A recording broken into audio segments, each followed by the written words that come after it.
आज भी अगर रसूलुल्लाह सल्लल्लाहु अलैहि वसल्लम की कब्र अगर आप खोलेंगे तो हुजूर उसी तरह लेटे हुए होंगे जिस तरह आज से 1400 साल पहले उनको दफनाया गया था। कोई हिलते जुलते आपको नजर नहीं आएंगे।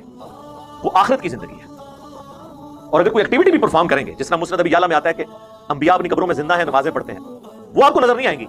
ना वो इस तरह की नमाज है। वो तो सही मुस्लिम में भी आया कि मैंने शब मेराज मूसा अलैहिस्सलाम को अपनी कब्र में नमाज पढ़ते हुए देखा। हुआ क़ाइमुन युसल्ली फी क़ब्री, वो अपनी कब्र में खड़े होकर नमाज पढ़ रहे थे। वो बरज़खी मामला है। आसमानों पे भी मुलाकात होगी। बुखारी मुस्लिम दोनों में हदीस है कि आसमानों पे हज़रत मूसा अलैहिस्सलाम से मुलाकात हुई, और सही मुस्लिम में है कि वो बैतुल मक़दिस में भी थे। अब ये सारे मामला बरज़खी हैं।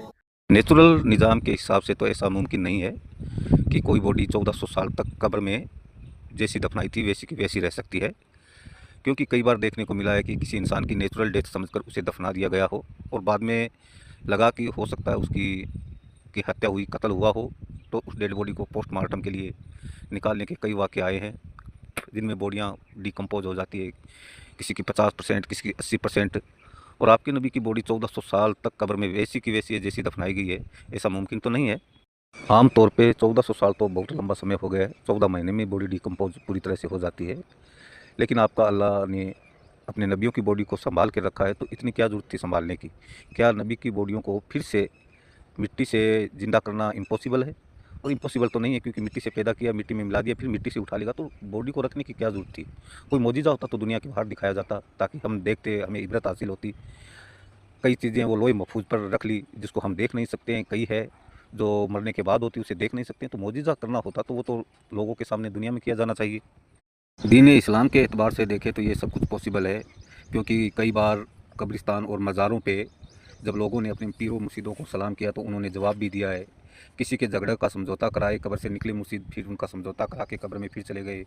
ऐसे बहुत सारे वाक़ये हैं जो दीनी एतबार से हो सकते हैं। दीनी एतबार से ये भी हो सकता है कि एक आदमी ज़िंदगी भर अपाहिज रहा, अपने पैरों पे खड़ा ना हो सका, वो अगर 100 मीटर की दौड़ पे उतर आए तो यूसेन बोल्ट को हरा सकता है।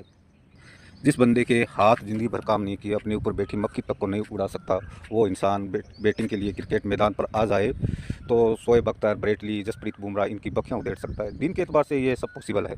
और इस मौलाना ने एक किताब का हवाला दिया है जिसमें अंबिया अपनी कब्रों में ज़िंदा होते हैं और नमाज भी अदा करते हैं। तो नमाज किस सूरत में अदा करते हैं? क्या वो सह शरीर या जिस्म के साथ करते हैं, या फिर उनकी रूह सिर्फ नमाज अदा करती है?